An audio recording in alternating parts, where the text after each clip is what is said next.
what is happening.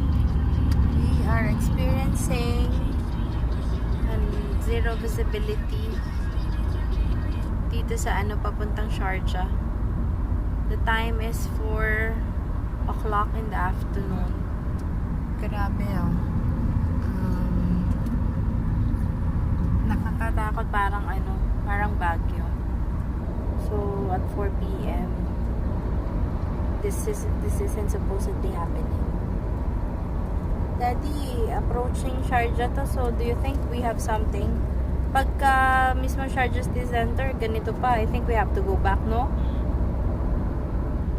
Sandstorm grabe yung niya. Sobrang sandstorm yung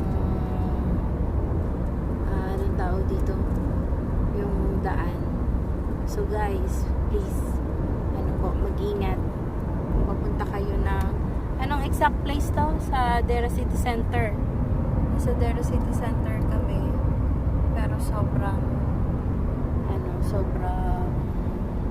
wala kang makita. Papuntang Terminal 2, no? So let us see kung hanggang saan siya. Guys, basta ingat po kayo. Okay, yan po. Kung nakikita nyo. So, ayan.